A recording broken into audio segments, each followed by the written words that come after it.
we have a really exciting demonstration tonight. Todd Nickerson, who is a club member. If you don't know Todd's work, Todd is extremely imaginative with epoxy and with wood and the combination of the two together. I know Todd has something up his sleeve tonight. He always does. As we demonstrate, if you have questions, please let us know. And I'm going to turn it over to Todd. Thanks for coming out. I didn't think there'd be this many people. Right here's some of the medium that I use over the years. I've used just to give you kind of an idea of what I kind of do. And then that's the same wire. You paint it red or some color, and that's the same wire, but cut on a 45, so it gives you a totally different look. Oh.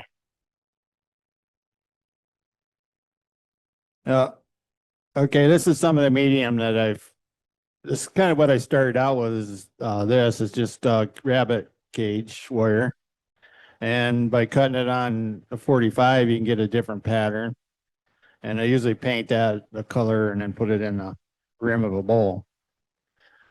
This is one of my later things. It's this honeycomb, aluminum honeycomb. And people seem to really like that. That was the piece of radiator grid. You can buy at Home Depot or whatever. And I used wicker for a little bit. It was nice, but I just moved on to other stuff. So we're gonna start with this here. This is a cut on a CNC. My son-in-law cuts these out for me on a CNC. And I just paint, it's just aluminum house flashing. And then I paint them black, and this seems to go over pretty good. So what's that? Down a little bit. That better? Yeah. That totally better? Okay, sounds better to me too. So, I know I even have used these Lego. You can buy these in Hobby Lobby or wherever, these silicone little candy molds. So when I have little epoxy left over, I throw some color in there and I pour them out, and then I glue them to my bowl and turn them in. So well, I think we can probably get started here. I'm not going to be like Oz. He was pretending, and he was doing this big shot stuff there last week. I seen him.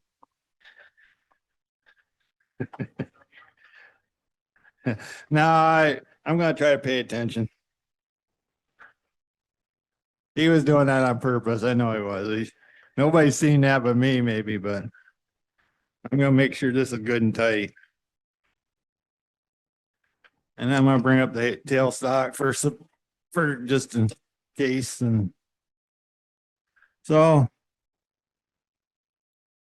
start with, we're gonna go about putting that horses in this bowl here. I got a little bit too much slant. I'm gonna have to take and flatten this out a little bit here. So I guess that's where we'll start.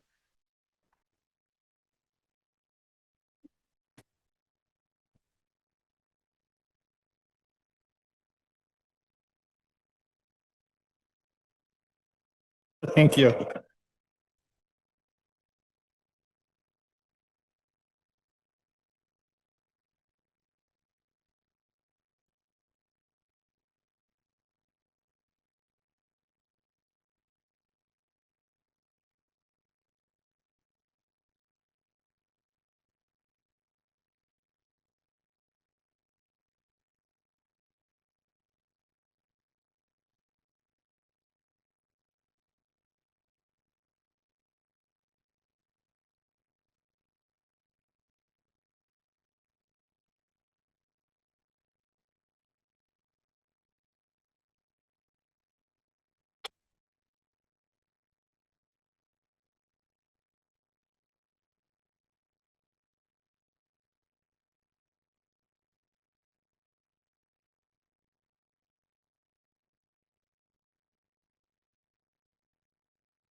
I got, first turn or two-time bolt turn bowl, turn wet.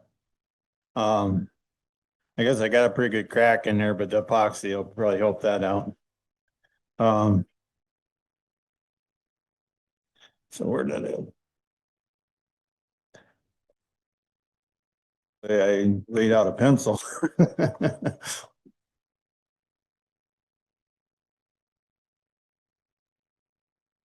Yeah, maybe. Gonna forget something on this deal. So yeah, I guess I could do it without even.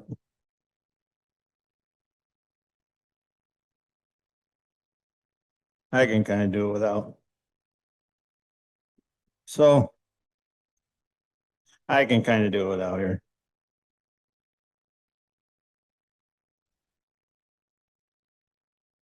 So what I'm gonna do is establish a place to put this band in here. I really don't care much about this here till later on in the process. But so I just kind of want that to fit in there. I just kind of got to establish the.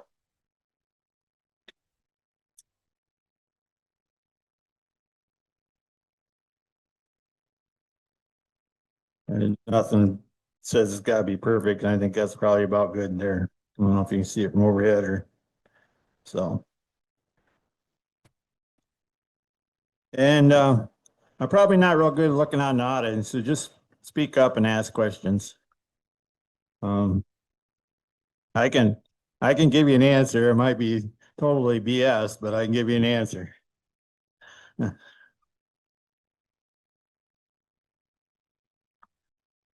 Yeah, they got to be dry. Epoxy doesn't like moisture, and it'll wick out and do all kinds of bubble up, and so I didn't check the moisture on this one. That's something I dried 4 or 5 months ago. I poured it out and set it aside. Um, yeah, like I said, there is a big split here, but when I get done epoxying it, it won't matter. So we'll just add to it. So what I gotta do is I gotta plow this out between the two lines there. So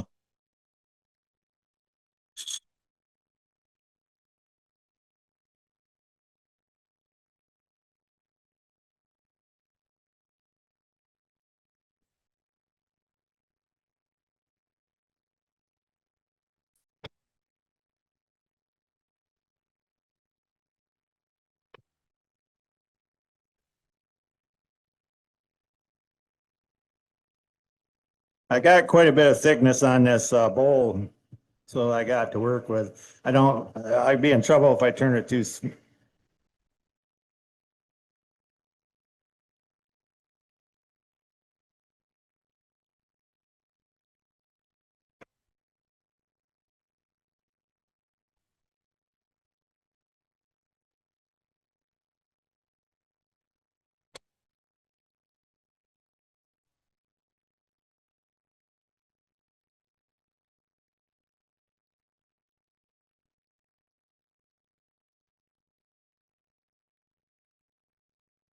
I don't use carbide very much.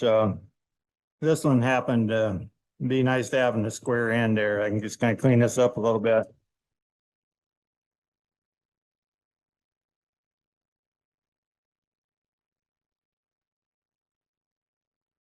It's not that I don't like carbide, but I just as soon I can yeah steel I can have a grinder right there and I can touch them up. And if I get a dull carbide, I gotta take them down and so.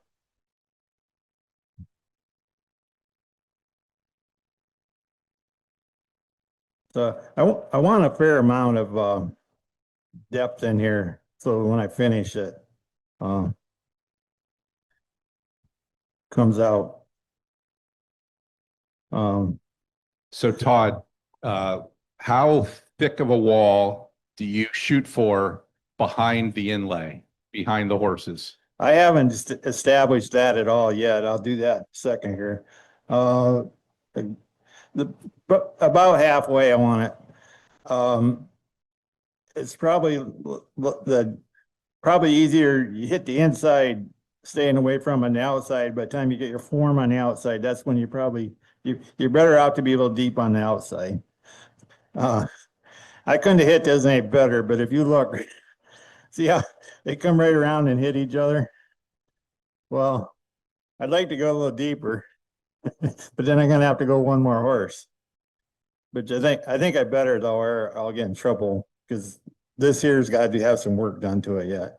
So I think I better go one more deeper. But what I was shooting for was them two horses to line up, and then I was going to cut them. So, but I think I better go a little deeper. Even if they don't line up, sometimes you can cheat a little bit. You can cut a couple horses and move them together a little bit, or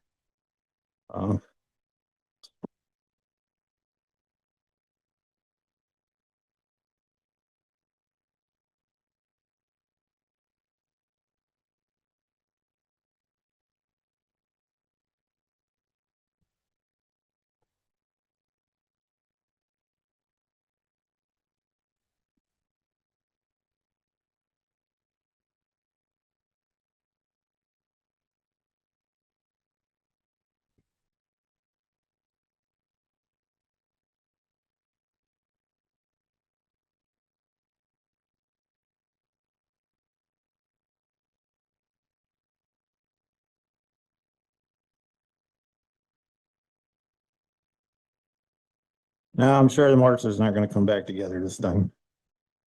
But that's about what I'd like, is about half inch there, so deep. But I've done it before, and then I get in trouble hitting my.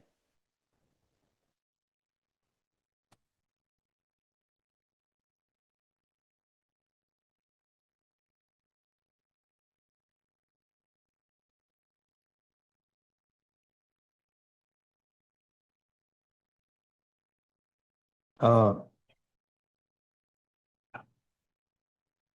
this has got to be the first step after you dry it.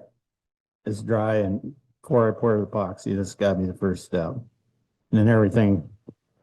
So I don't think I'll have to go very much further if I just go a little bit deeper right there and get real close.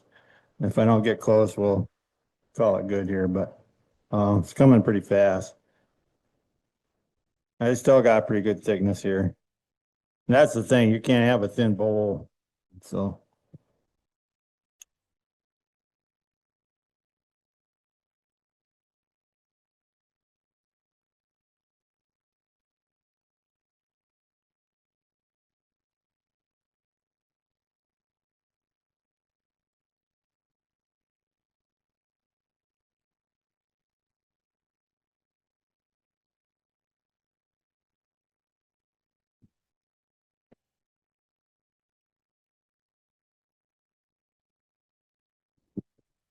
yeah, that broke. So that's fine. Um, yeah, that's what happens when you're demonstrating. Yeah, I did. So I can explain this now here, but what I would have done here is now, I don't know where this was at, but it doesn't matter. But I would have took my parting tool and went right in there like that. And I would have put myself a little groove in there, right down here in the bottom. And then I would have took this here and I would have took CA glue and I would have stuck it in that little crack here and glued it in every now and wrapped it around there. And then, well, no, I missed a step. I would cut that groove in here. And then I'd probably leave like an 1/8 inch shoulder right here. And then I'd cut this down some more so that I got something behind, so I got epoxy behind the horses or whatever I'm doing. So I would go so it's just not hardly there's a knot on one side, yeah, it's but yeah, wasn't the best piece, I guess. But at least we got alternatives. That ain't gonna throw me off too much. So I don't know if I can show you.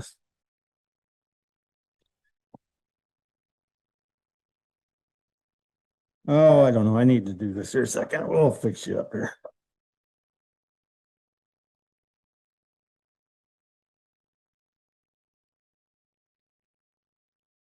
I just need this for visual.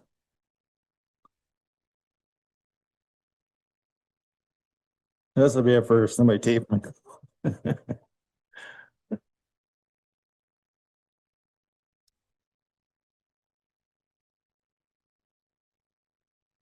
So I would have this back cut. There'd be a shoulder where this will set on, and that gives you it tends to, when you get the heat from the epoxy, it expands this and you get a little knot in there. And that little groove in there will keep that set and flat. And then I'll cut this down another 1/4 inch so the epoxy is behind that. And then what I would do is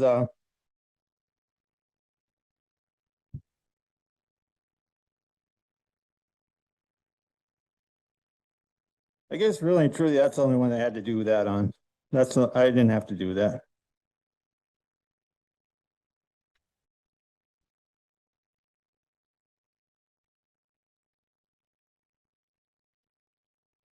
That, Bottom of that inlay. yeah, I'll try to take this little thin parting tool and I'll try to go in like that just a little bit and then I'll go like, I don't know, 1/8 inch deep or whatever. And that gives you a place to glue that course. And then I'll put a dab every,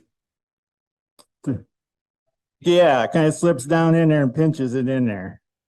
And that kind of keeps it centered and stuff. And then then you take away another chunk above that, you go deeper, you go through here more. So you just don't go through it because then you don't have a form no more. I'm using this as a form. So, oh, but I was thinking I had to go further on that one, but I got this one here. So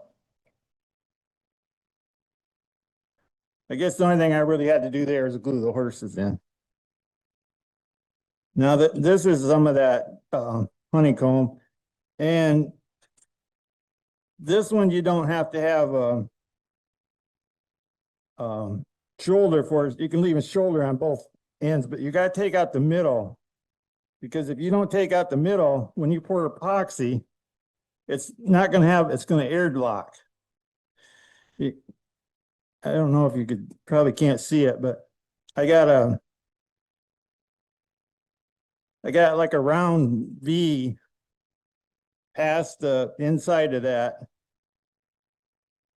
So that when the epoxy goes in on this angle, the air can escape up that inside flange. I haven't tried without doing that, but that was in my head when I did it. And I'm like thinking that's the smart thing to do.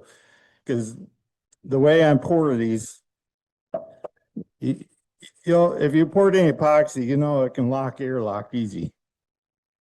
So, so,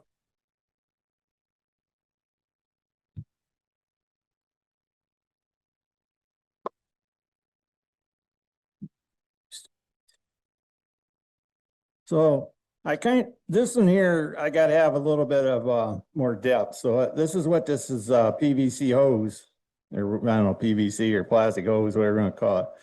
And this was just a piece of plastic out of a bucket. I wanted a little bit more thickness here because I want this one to be, I'll leave this high in the middle here, if that makes any sense to anybody.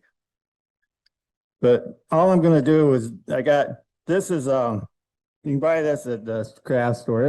I used to use anything I get a hold of, but you can pass that around or whatever. That's what I kind of prefer to use now. And all I'm going to do is put a dab of glue here. I ain't too fussy about it. Actually, that one come loose. I kind of prepared this so it was kind of half done here, so you'd be a little bit less bored with me, I guess. So all I got to do is run this around like this. Now it's gonna surprise a lot of you guys on why I did this here, but uh maybe you'll see when I get done here.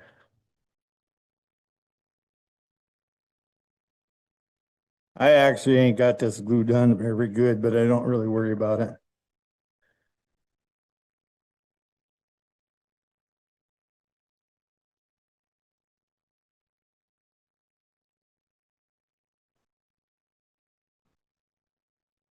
I never thought I'd use hot melt glue until I started doing this, and I had a hot melt glue gun when I was 14 and I never used the thing, and now I bought a big box of stuff and I'm like, that ought to last me a lifetime, and Grimace, I gone through that, and so use hot melt glue quite a bit for this. I'm not real worried about where this sticks because I'm gonna do something else that not too fuzzy about that part of it. And um now you guys are like, where's he gonna put the epoxy in there? I can see it now. There's no hole in there. Well, that's right, there's no hole. So take a piece of PVC pipe. I don't care where you put it.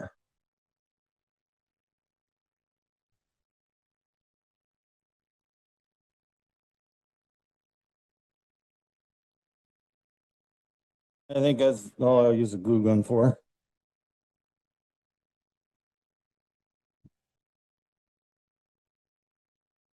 Oh,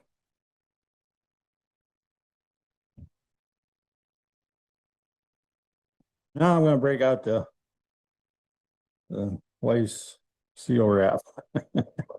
Stuff's cheap. All you gotta do is the kitchen, you get it.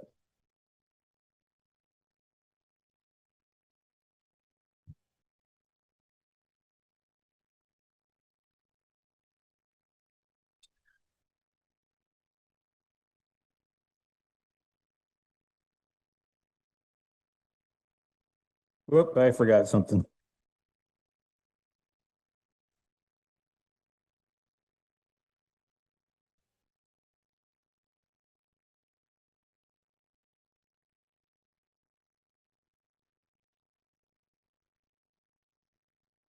You have to improvise when you're using epoxy. Well, actually, I'm gonna cut some of this away here.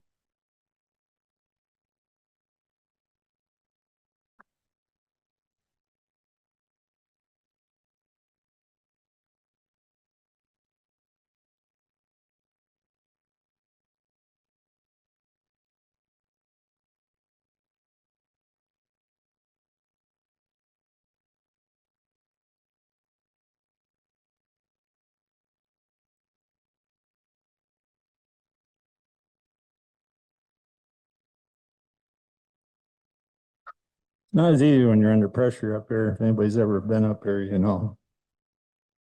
Yeah. It ain't real world if it's something don't go wrong. So don't let anybody tell you it don't.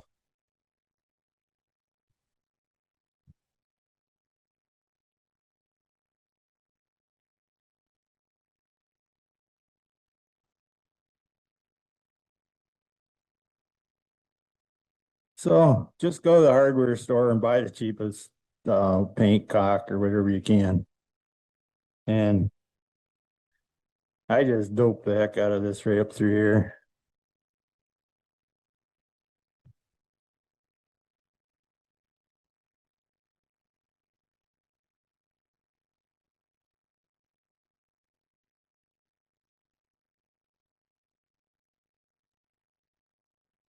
I even run out of caulk. I don't know, but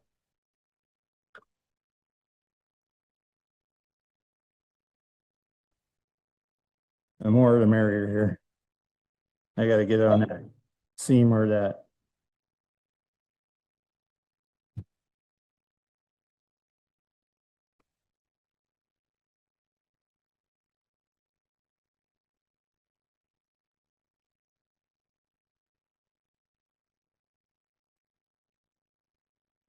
any seams you got, and I go around here and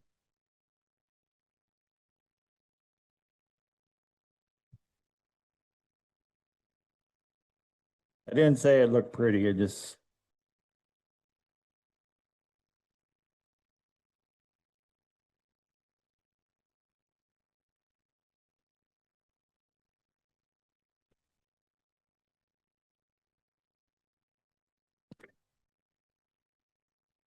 I'm about out, so I might as well just use it.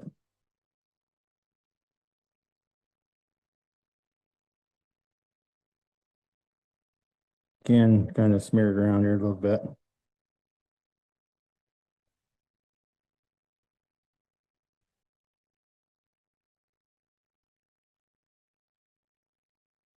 You kind of look, where it didn't get glued good, it's kind of pushing inside that. It doesn't seem to stain the wood at all. It just comes right off when you start turning.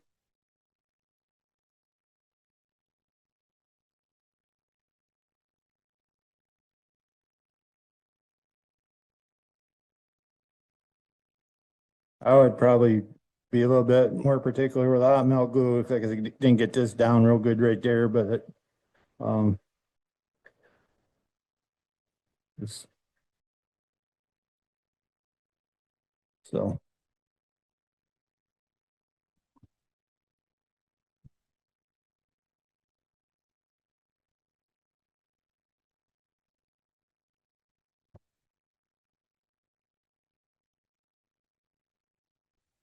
So now we can go back to the saran wrap.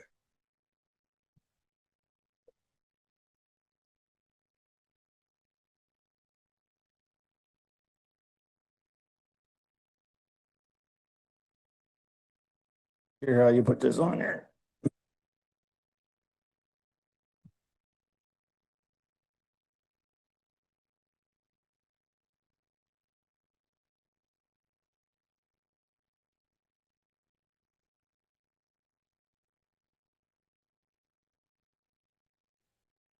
You try to come around there and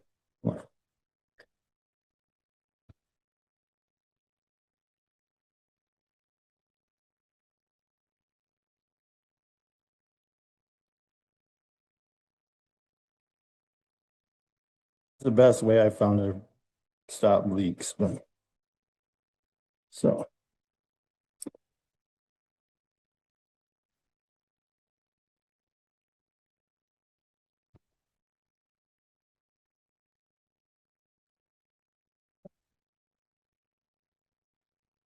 So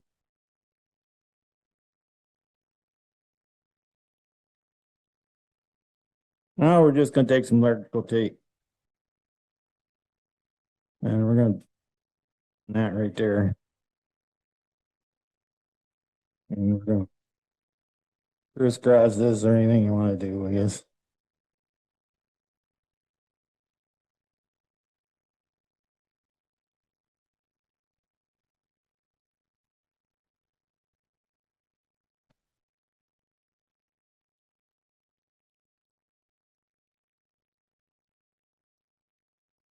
I don't give any, so you don't get any wrap.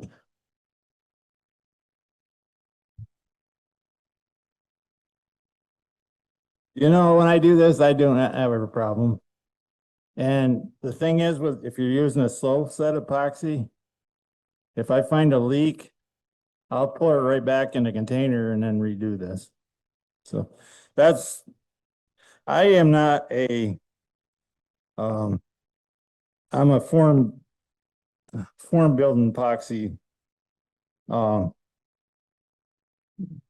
think I had tape, but I don't know. Oh, here it is. This tape is, you go to Harbor Freight and buy 12 rolls for. So you might as well just,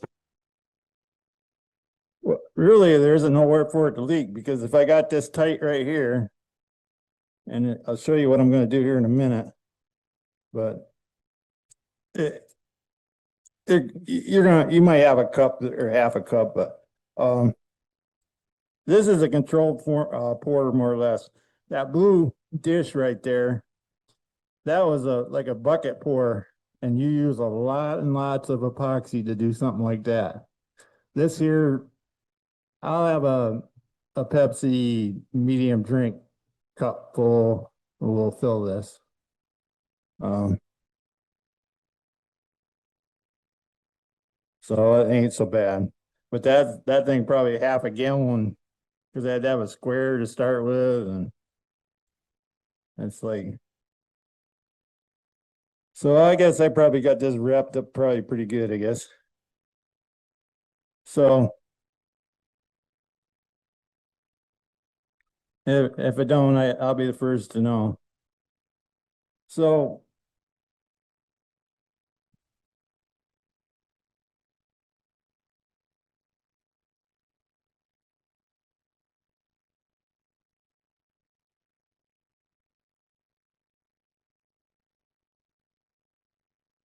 So I'm gonna take, this is where I got cut out the porthole here. I gotta go in there with a knife, and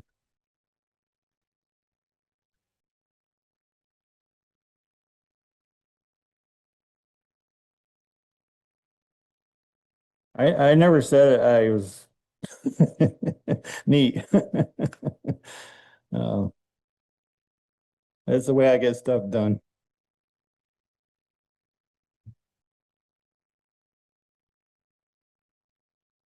A little bit tricky not to get to.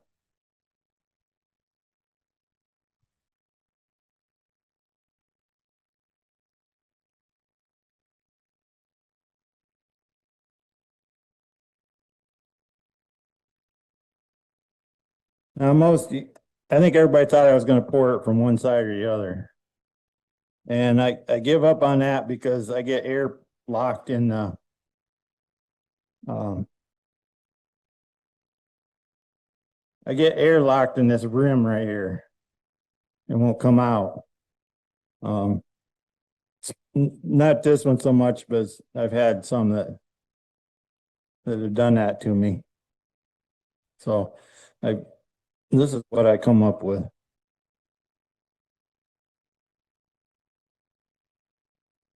Um, that's a good question there. I've been shying away from the pressure pot because when I pour this, it'll be a 72-hour cure epoxy. And I can put this on the bench and watch it and top it off tomorrow or whatever. And if I put it in the pressure pot, I can't see it. And I don't know if it's leaked out or what. And the other thing is I've been getting such good luck with um, without it that I haven't been using it on this. And the other thing is, if you've got a pressure pot that don't hold pressure, if it cures in 72 hours, they'll be holding the pressure on that epoxy. The air bubbles will be like this, and all of a sudden your pressure goes down and it starts to cure. Now all the air just rushes right out. So you got to watch that too.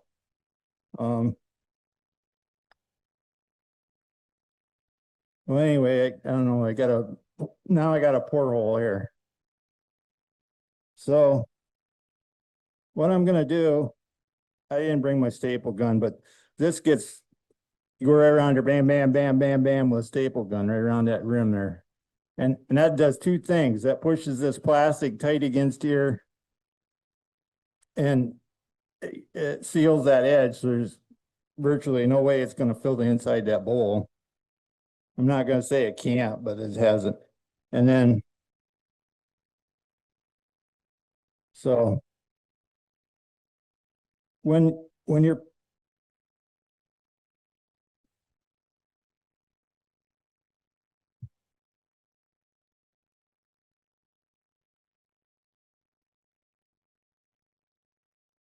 I don't like pouring on my lathe because if it does leak, then I got a mess. But uh, uh, just a staple. I use 1/2 inch staples and low air.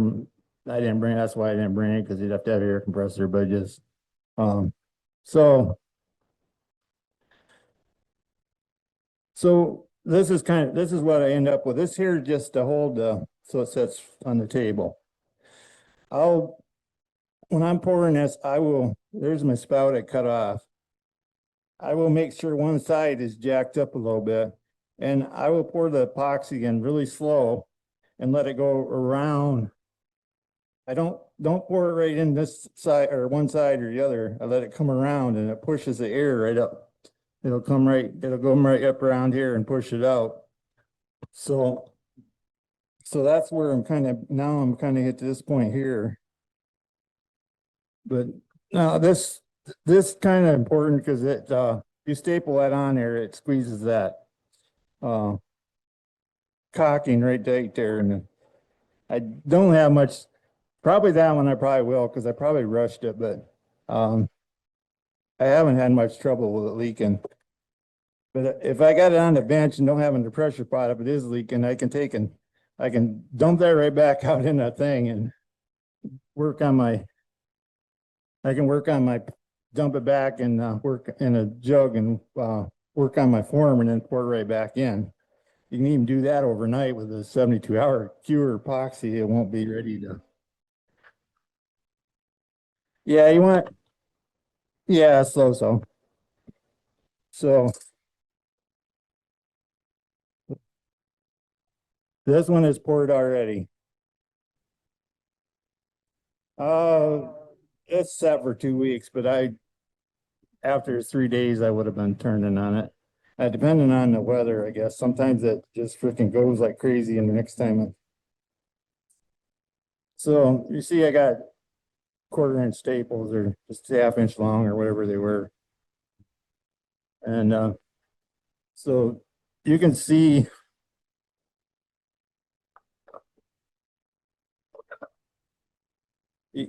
there's no there's a couple staples here I have to pull out here, but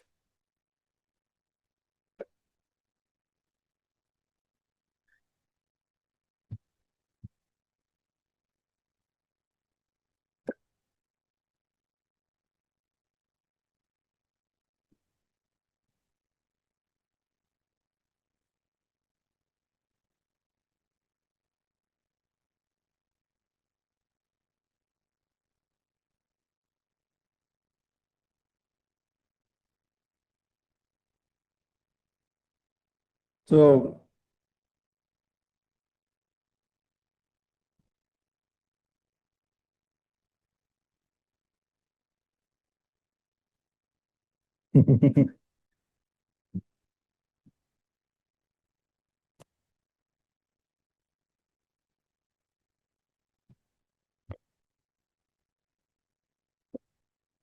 so you can see it didn't.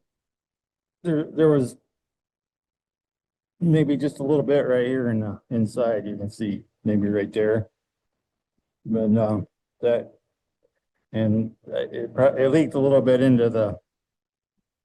You can see that a little bit from the.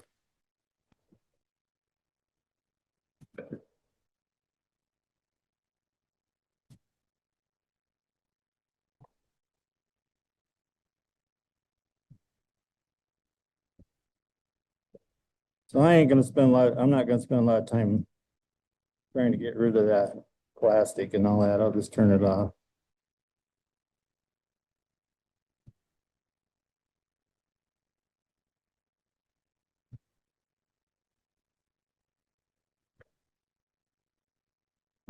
You see that? It's nice.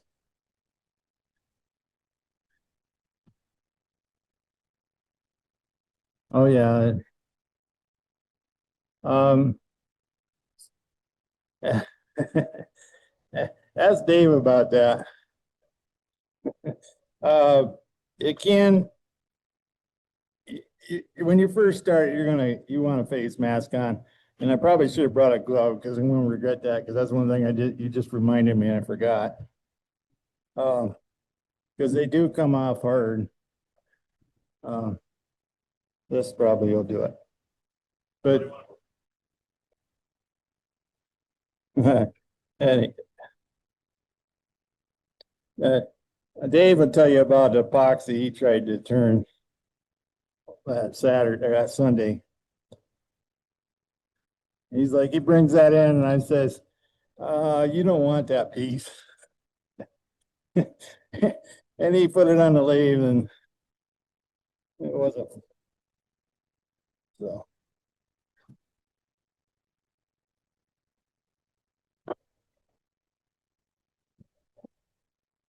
Sometimes I like my curved. I don't know if it's necessary, but especially inside, I like it. Bring up the tailstock. That's why I got this extension on here. I can bring that up and.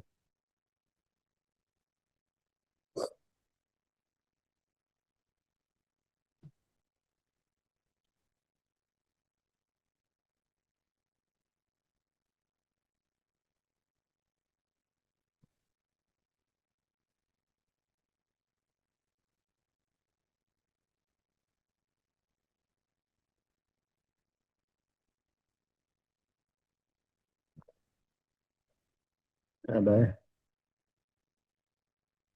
Moves around on you. Oh, I got a second. Any questions so far?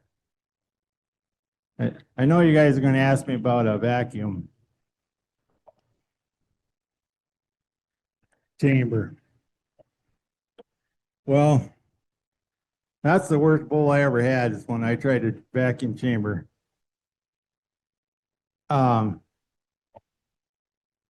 There's a vacuum, water boils at 212 degrees on a stove, right? You put it on a vacuum, what's it boil at? Way less. Well, I had 72-hour epoxy, and I thought that I was going to vacuum it.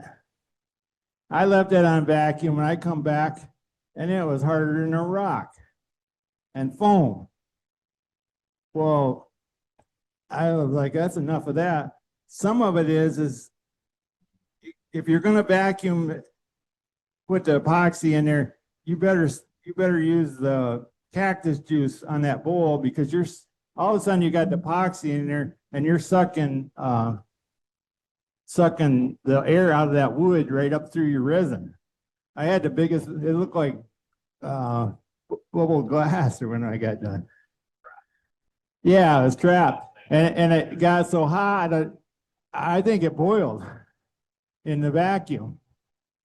I don't know if that makes sense or not, but I swear to God it did. That's the only explanation I can get. So anybody's going to do that, make sure you got the air out of the wood before you put it in epoxy. And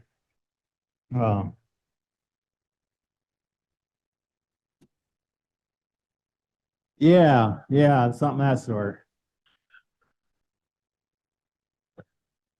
I like the pressure pot when you're like mixing colors like that, blue there or something. I like the pressure. It'll be like 12 hours. It'll hold, my pot will hold overnight, go down to 15 pounds or something, which don't bother. But when you got that thin epoxy and all of a sudden you let go, it drops down, all of a sudden it lets, you got to hold that pressure for 3 days. Chances are it's not gonna, and it's gonna pour. Come right up, all of a sudden all the air bubbles are just going to go out, and that's the time it's hardening, and then you're going to have a mess. So my thoughts on that. But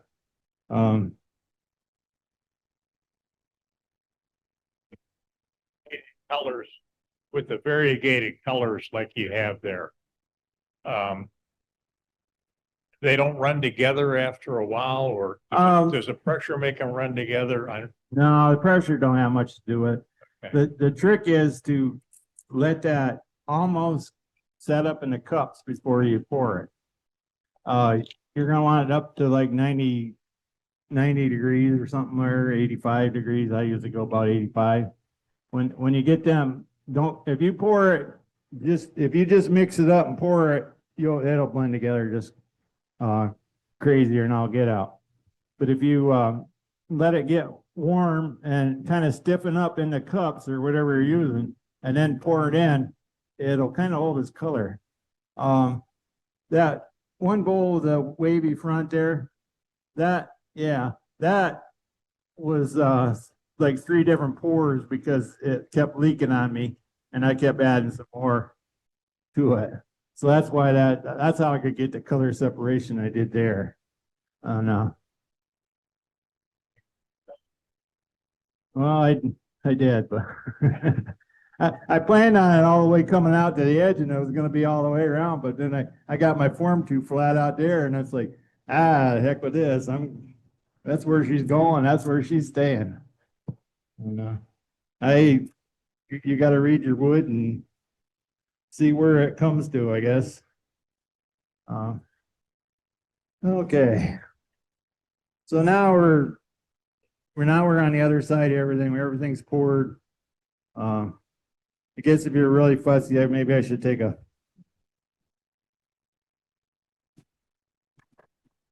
some of this to wipe off of here. You'd think it'd be hard after 2 weeks, but it'll catch it right in my tool, is what it'll do.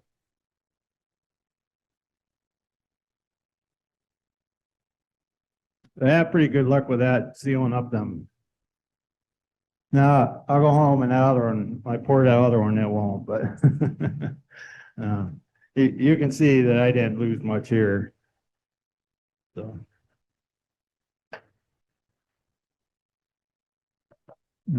Check.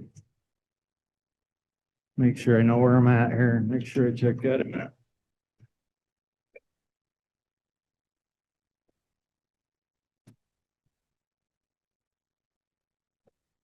I was thinking when I was cleaning this face mask, I should have had a dark one so nobody could see my face. And I guess I'm like, I need a gimmick, you know, I'm gonna stand up here.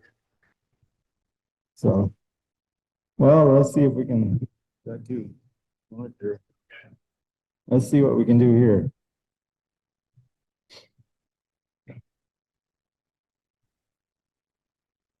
Do no, I gotta turn down probably.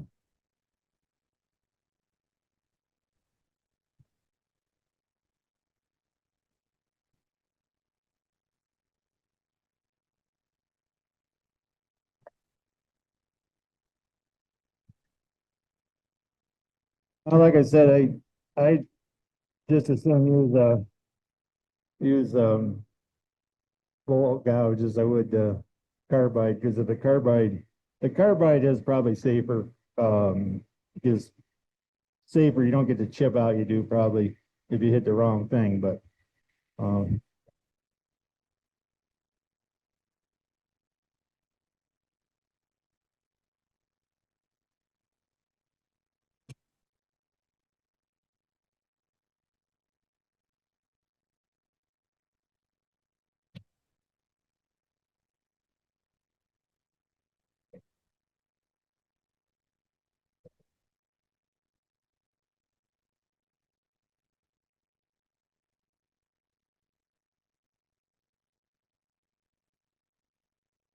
yeah, see, I'm getting some chip out here.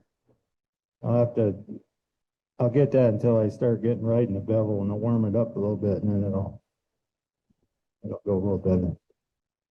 This is where you gotta have it a little deep enough in there that when to get that finish, you gotta have it very deep enough that you can. So.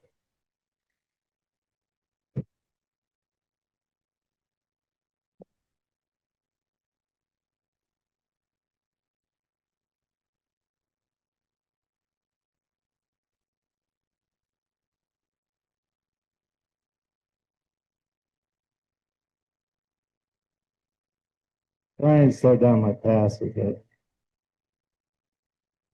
It should be.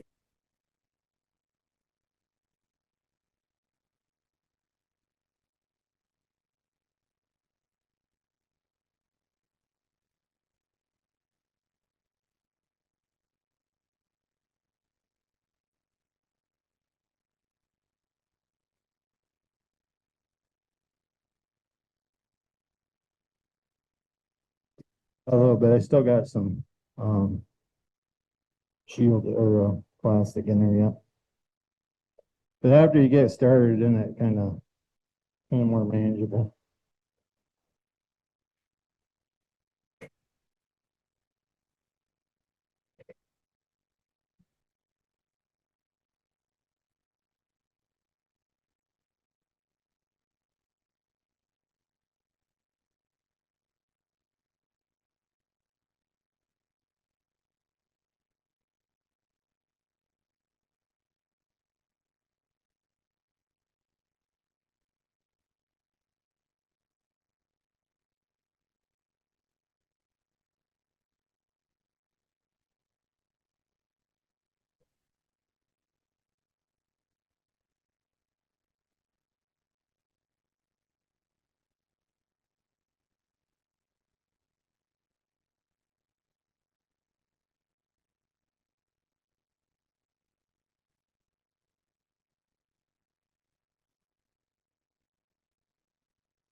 Off of that.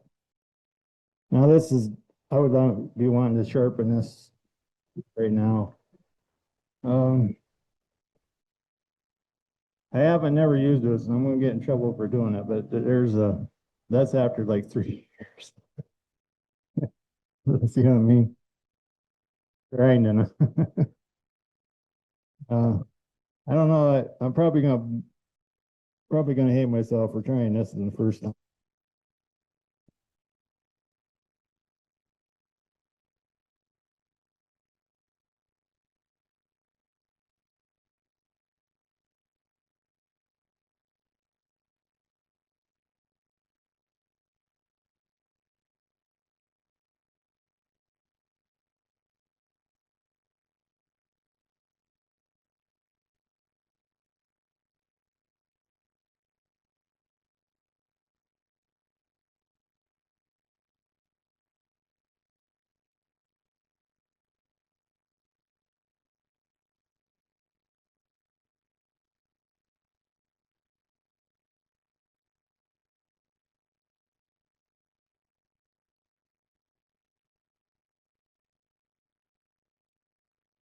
The shear scraping works fairly decent.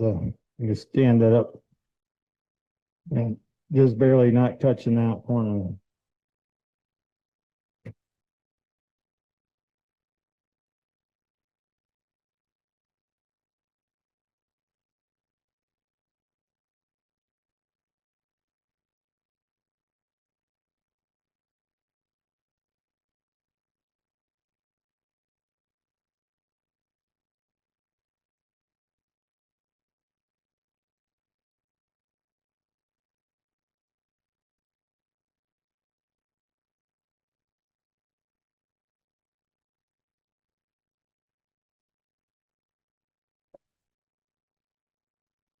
I'm just gonna use my negative rake. Or not negative, this is not negative rake, it's just a standard scraper.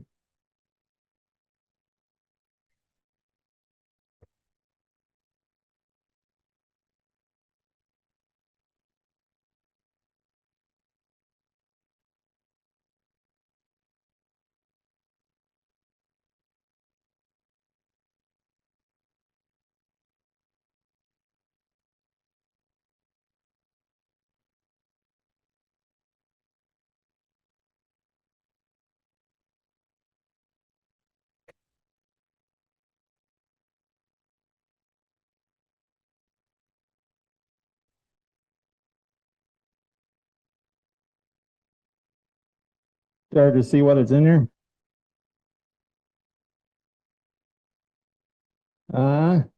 Okay, I wasn't sure you'd know, but okay. I mean, truly, I don't think that's too awful bad right now. And now you kind of need to blend the bottom in. I got plenty of time, don't I?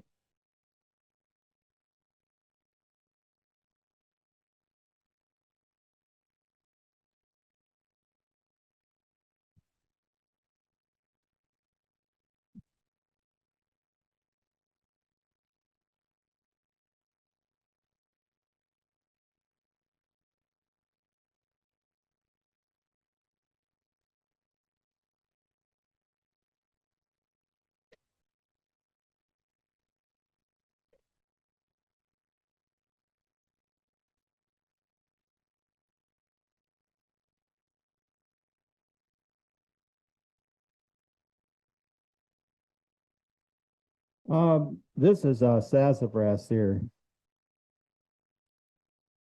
That was a piece of maple there.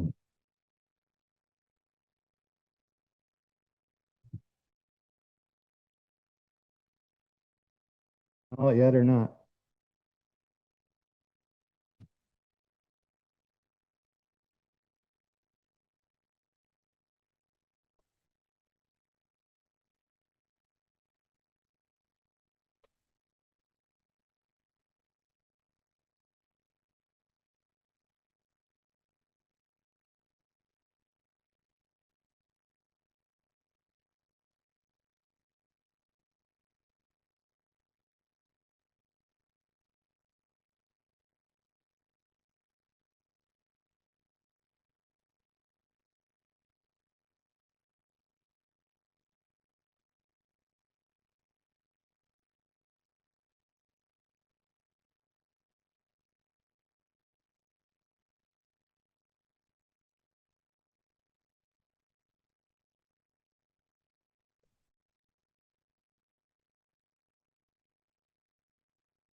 I have a tendency to like to put a little bit of base on, I like to go in and I don't know, that's kind of just preference. You hear me? I'm trying to cup that in just a little bit there. Um, I won't spend much time on the outside here and let's see if we can get into the inside.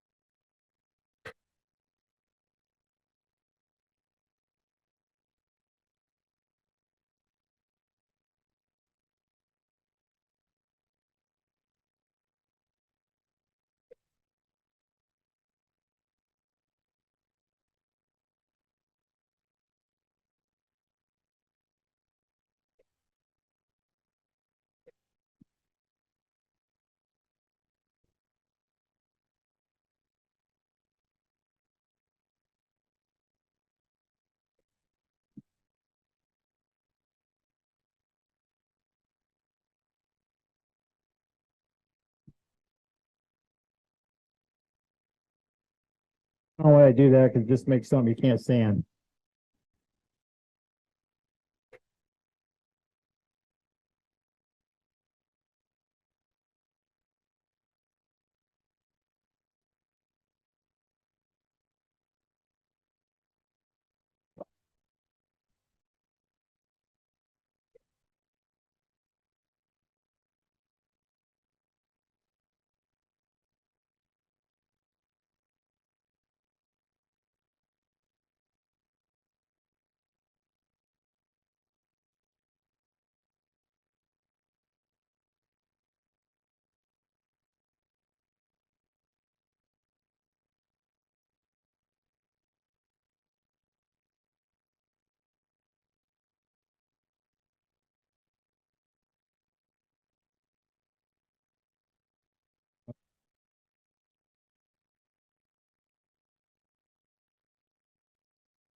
Kind of wants to be the nature of it tonight.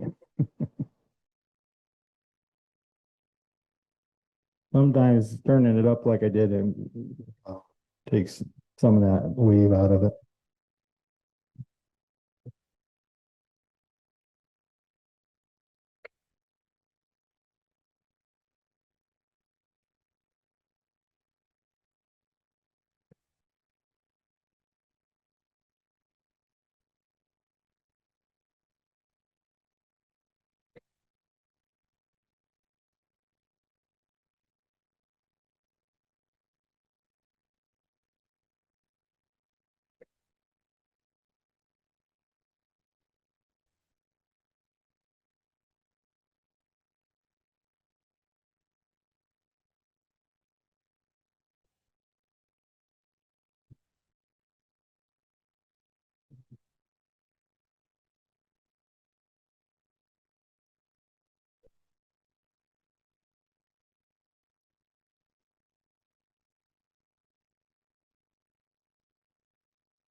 Oh, 2,400 somewhere in there. I don't know.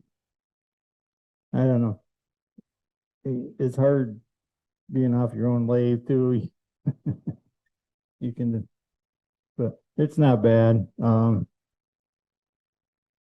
Just hard and soft grain there. Um, Probably if I get it home, I can feather. I'm having a hard time being real gentle there, kind of wanting to bite in. So, so bottom up a little bit, you know.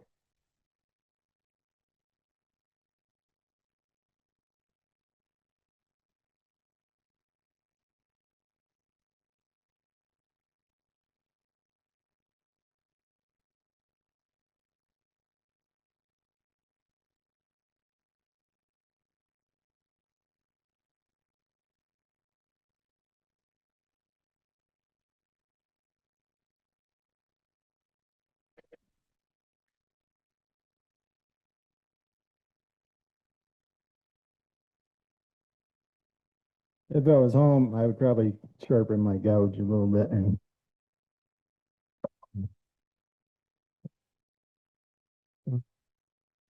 any questions for a second?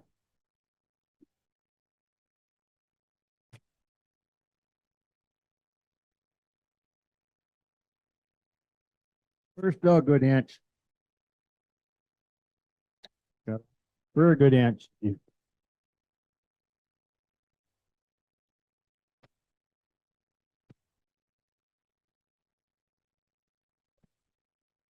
Think I'll have to take a steel stock away because I don't think I can.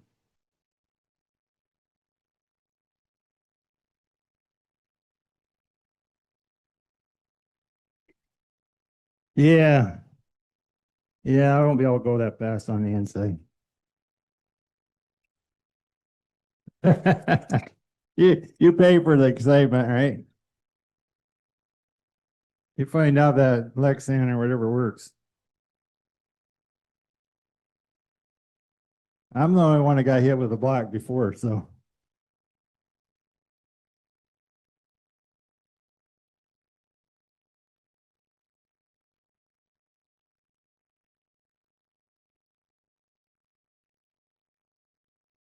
Um, yeah, yes, I did do that on this. And does everybody understand what I meant by that?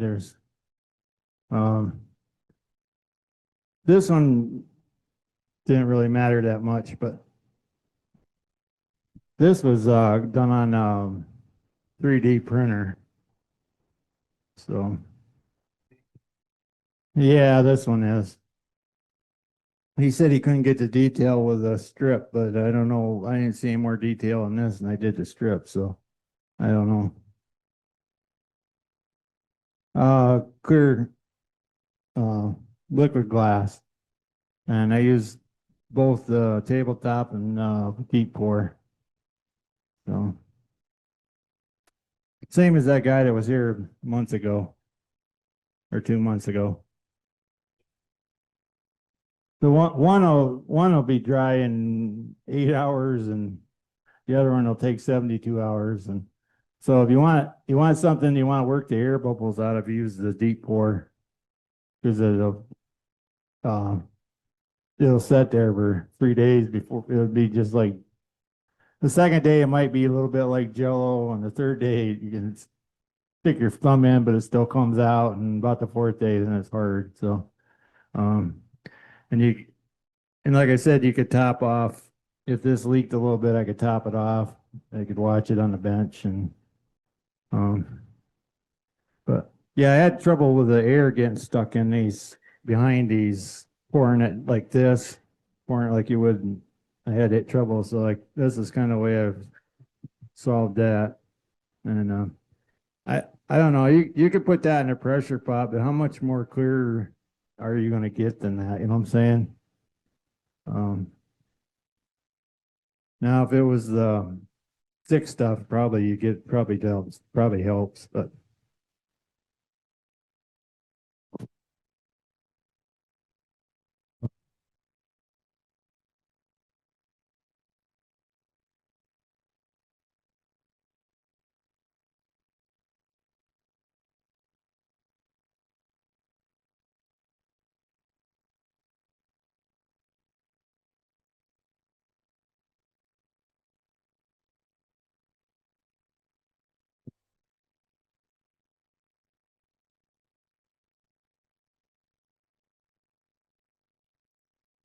I'm gonna flatten out the rim right now.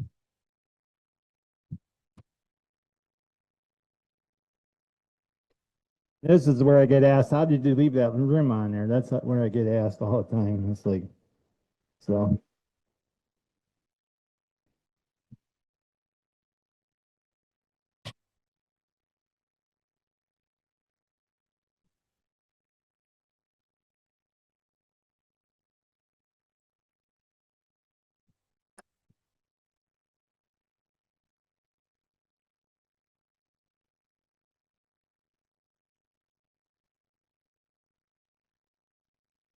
See it starting up here? See the line in there?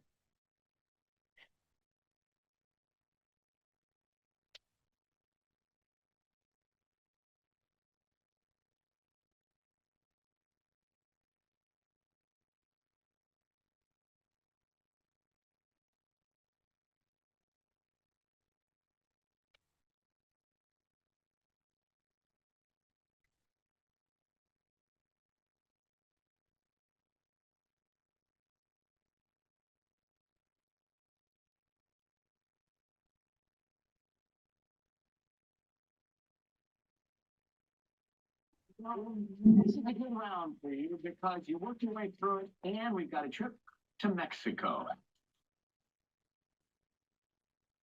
It's about warm breezes in Baja California, sir. Experience a getaway to remember at Corazon Cabo Resort and Spa in beautiful Cabo San Lucas. Sit on the shores of Medano Beach. Enjoy 3 infinity pools, the city's highest rooftop bar and restaurant, a private beach club, panoramic views of turquoise waters, and more. $8,000. Well, you can't cost anything while you're there. I'll throw stuff away though. Thanks for a great round. $15,050. You are now in the lead. And we got a triple toss-up coming next. Be right back. I tend dinner tonight. Do want to get, I'm probably half inch right now. Get in trouble if you try to push it. Spirit is coming to America's most comfortable footwear, Skechers, because hard work deserves the agency comfort of John Deere and Skechers. A diagnosis doesn't define you. Even ATTR cardiac amyloidosis has come a long way. Your path is never set in stone. You chose to live. So why would lack of ATTR-CM define you? You have to follow your choice. Truly, is an oral medicine used to treat adults with ATTR-CM to reduce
Yeah, I don't have the best of luck. I don't know if it's ain't the steel quality or what. I bought one that's really heavy and, um, I can do better with this than I can that for some reason. I don't know.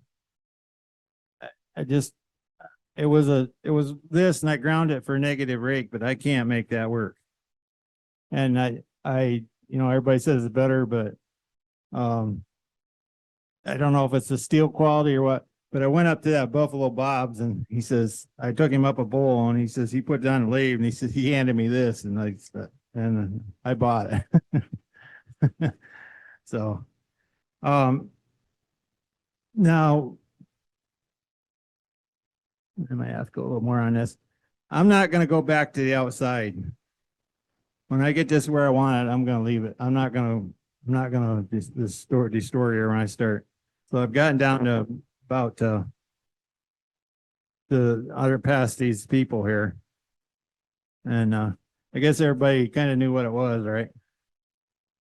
It's a guy turning on a lathe. Pick that up now. It'd probably be easier to see when.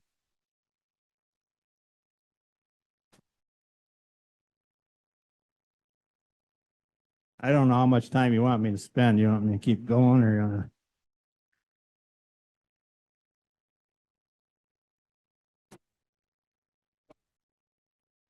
Yeah, yeah.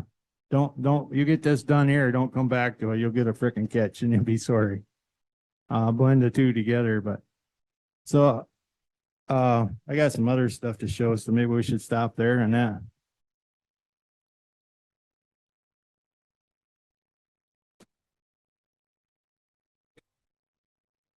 Oh, that's a good question too, because, lately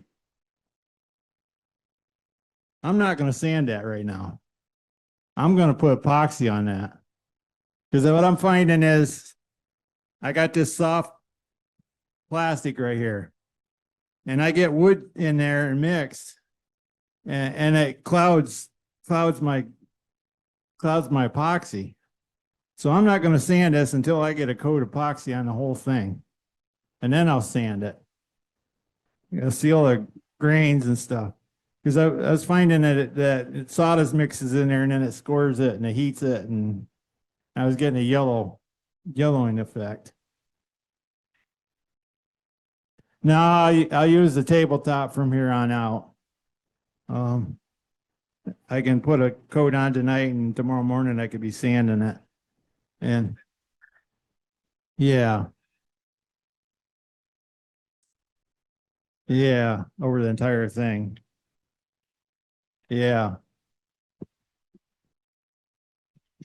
I won't, well, you could, yeah. Stay away from the plastic. You could sand the wood a little bit.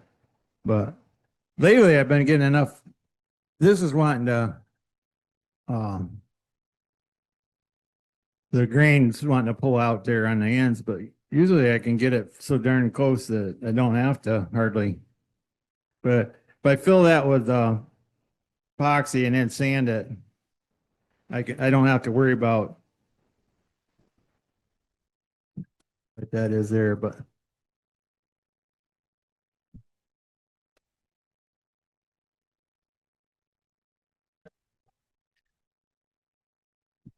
Yeah, I got that to do here too. So.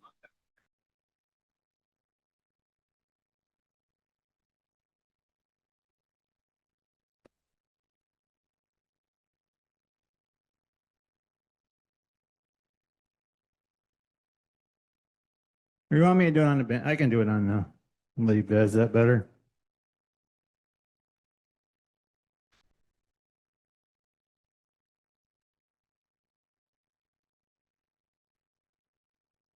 Now this was given to me by a friend. So you asked me where it come from. I don't have a clue.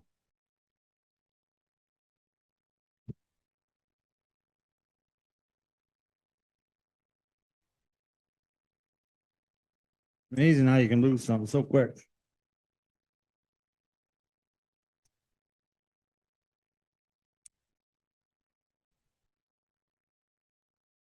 There was my pencil. So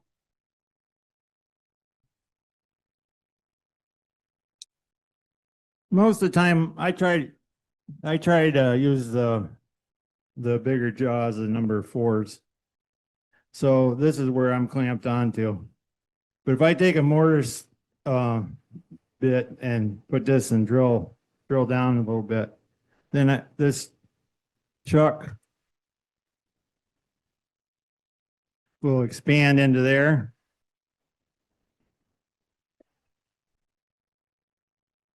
Now this wasn't put together. It all come in the same box, but it wasn't put together. So I don't know what to use this for.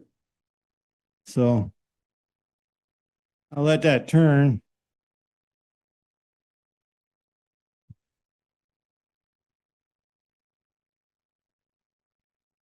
I will mix up probably about 1/2 inch in that cup there of tabletop epoxy.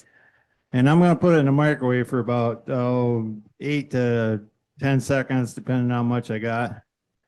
So I'm going to take my paintbrush and somebody maybe's got a good idea that they were using a silicone barbecue brush. I haven't tried that yet, but I might have to stop this, but I would coat the heck out of this, the whole thing. And then once I get it coated, I'll take and drag my brush. Let me see. I'm gonna.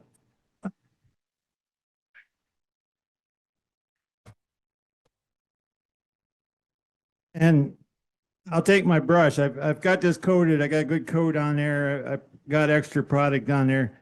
And I'll drag my brush like this, and then I'll scrape off the thing and drag it some more. And I'll take off the excess. I'll give you about what's right. It won't be the first time. There's going to be dry spots. You're not going to get a perfect. No matter what you do, you're not going to get a perfect 4 the first time, unless it was probably if you cactus juiced it or something like that, you would. You know what I'm saying? But it's going to sink in more on the end grain and stuff. So, but you know, I'm taking this back off and wiping on a cup and back off and until it. And the other thing is, you notice. Somebody on YouTube said that you should elevate that bowl a little bit. See how I got an angle? It does help because otherwise it just runs right off the edge. This will kind of hold it back. It does help to have that on an angle. Not really. I go somewhere about like that. So if you had just a tenon on there or on there, I put this hose clamp on there, split the difference. Now I can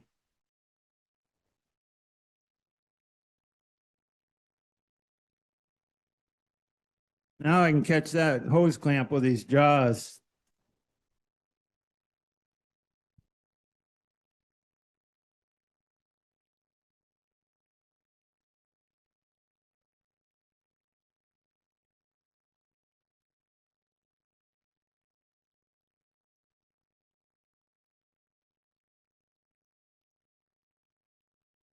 I used to use a rotisserie out of a grill, and it was missing a gear, so it'd go whoop, whoop. And my friend retired there, and I don't know what they did with his box. You can look at it, it's just a little motor in there. Whether that's the right speed or not, I don't know. It don't seem to be too bad. But they must have turned something with it, and something he made for their where he worked, and he had it in a box and he gave it to me, so I didn't have to build it or anything. So I just had to make that chuck fit on there. So, and that, if you want a sand air, that sander's a cat's meow right there. That's right there on the air sander. You can pass it around if you want. I don't know. I just threw that in because I didn't know if somebody was thinking about buying one. It ain't cheap, but it is nice. Yeah, that's what I sand outsides and sometimes I do. That's the other thing. If you wet sand this right now, you're gonna expand the wood. So if you're gonna wet sand this, you better get it some epoxy in the wood. But you don't want to turn very fast. I don't know if this is the right RPMs or not, but the best. But yeah, you could do it on your lathe, but I don't know that you're dripping on the beds and your lathe maybe don't go down that low. I don't know. You gotta leave your lathe running. You have to leave this running overnight. Oh, that there?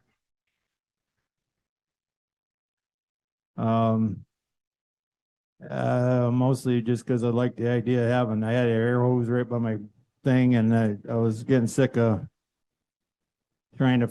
I had one of my the metal or the machine shops one there, and every time I turned around, I was needing it for the machine shop, so I got this dedicated one here, or for the equipment.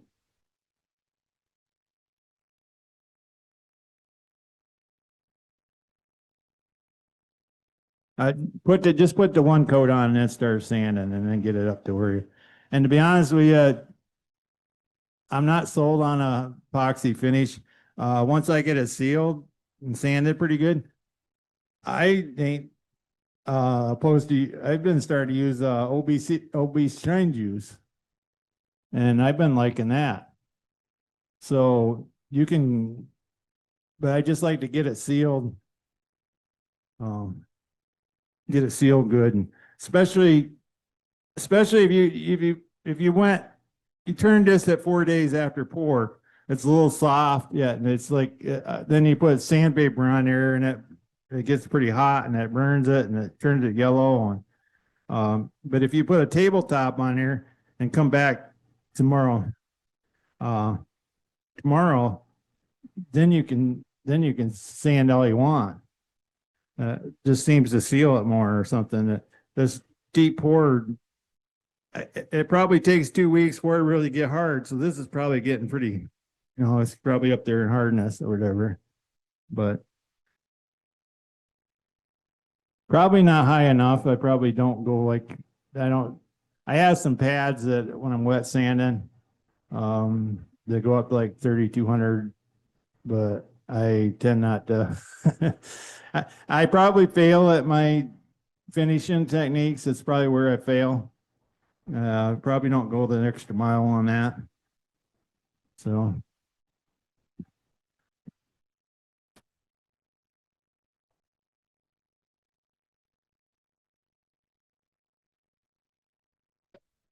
Yeah, it'll actually be clearer. It'll melt in them grooves and it'll be clearer. Here, this might help here.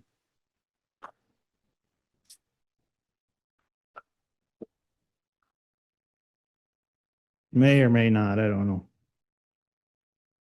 I didn't want to pour the epoxy because then somebody'd have to come and get it tomorrow and see how much. That'll be more like what it'll look like. Can you see that better? Did that help you at all? Did that, I don't know, dry too quick? It'll clear up. See it. The only thing I got with that vase right or that tree stump there, that's a little dark because the color's behind it, but I think you'll find that's pretty clear. That was a one coat epoxy right there. I threw on there, and there's enough bumps on there that it don't, if it runs or if it didn't show up. But that stump one there was a one shot deal, and I'm like, I ain't messing with it. It's good. But yeah, this will clear up pretty clear. And, here you go.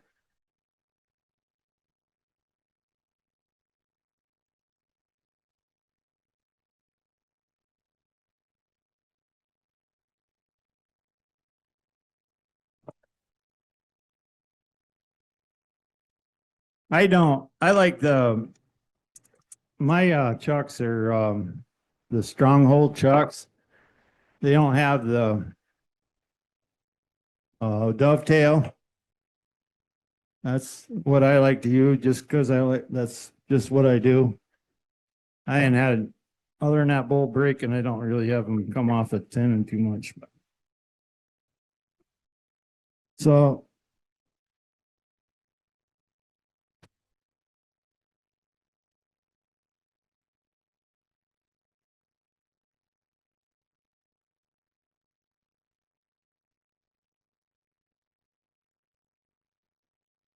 yeah.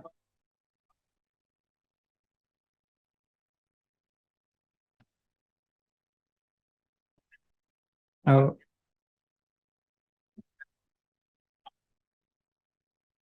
no, I've never had that. Maybe I've gotten too aggressive and chipped the epoxy, and then I had to go through and fill it, but I never had to, never lost the top ring. And it seems to stay. I've had done this for 3 or 4 years, and it seems to none of them seem to come off. That's what everybody asked me. How'd you get that top ring on there? And it's like it's always been on there.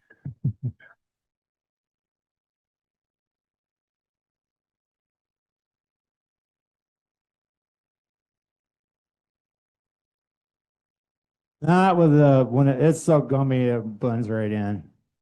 I probably top coated that one a couple times. I don't know.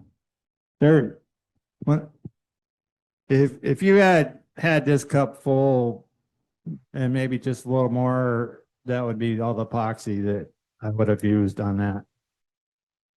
Yeah. So I can't afford to do those bucket pours because I'm out epoxy and all that moist, like I just bought you. So if I can, I've had times when it's leaked. I've had times when I've had a leak and usually that was when I was using the pressure pot and I didn't see it until opening it up the next morning and after I had to it. And so.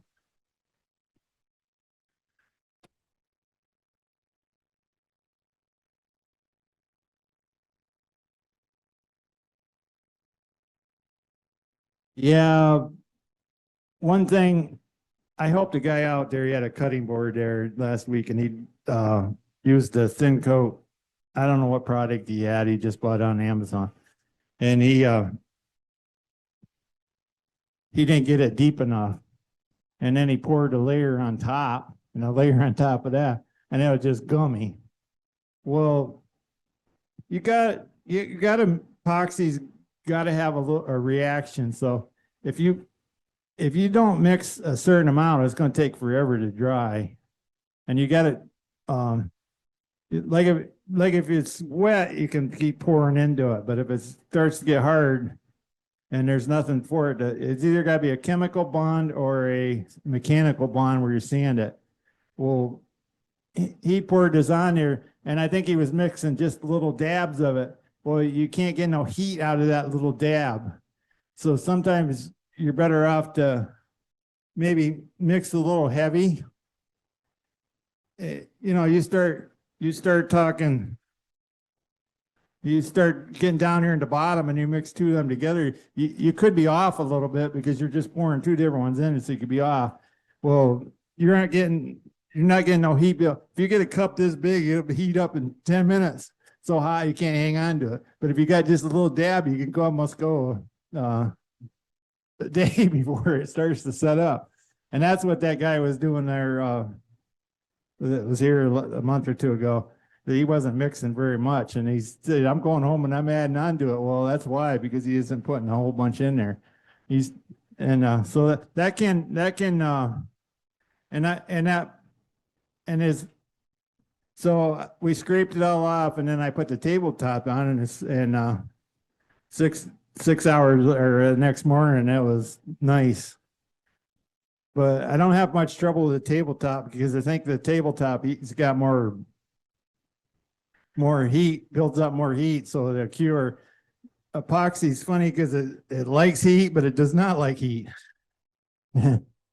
And I have One of the things you can do to solve that with short pores, if you go to the manufacturer's website, they tell you what the specific gravity of each part is.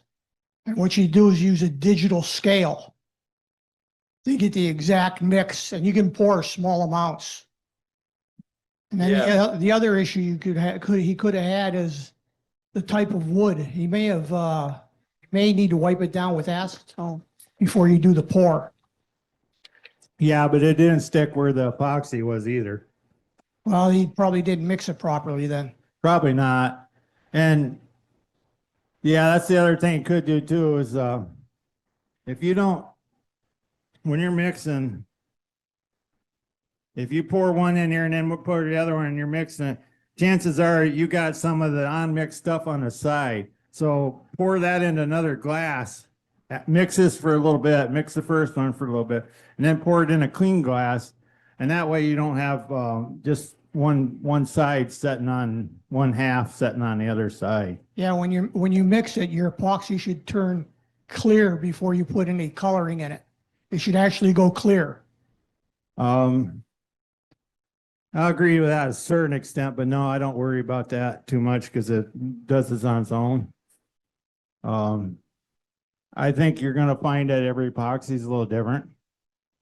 And I don't think you can go by that just as a rule of thumb. I think you're just gonna have to play with it.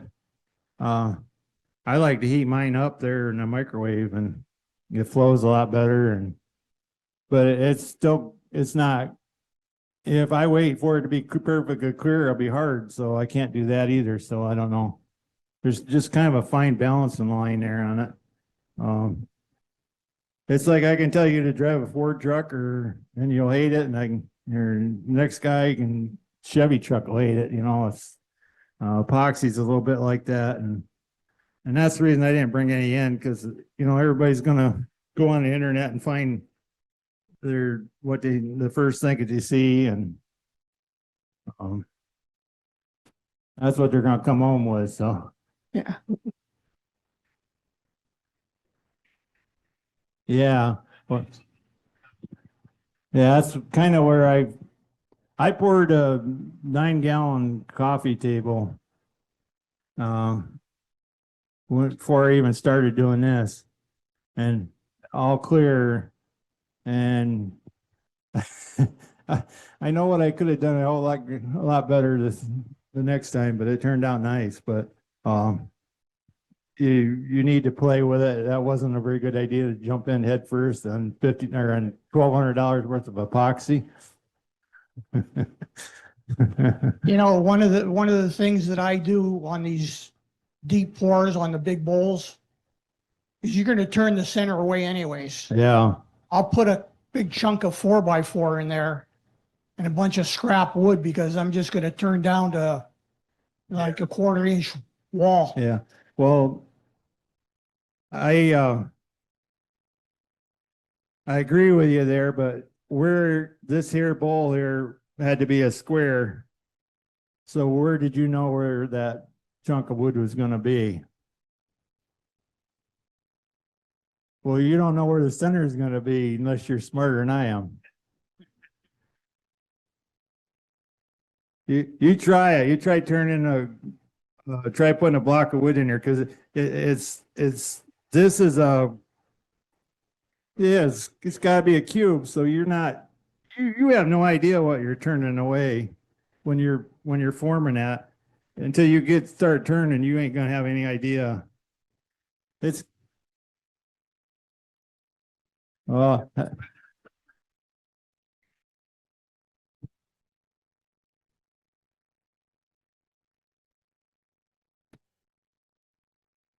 I'll leave that up to you. How about that?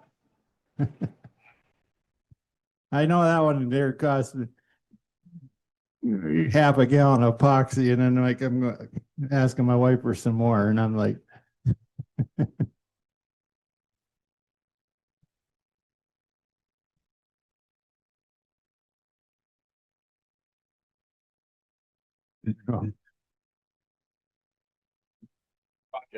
And very complex project, very imaginative, and getting those figures inlaid into the center of that bowl and then turned through is very impressive. So we thank you very much. Let's give Todd a round of applause.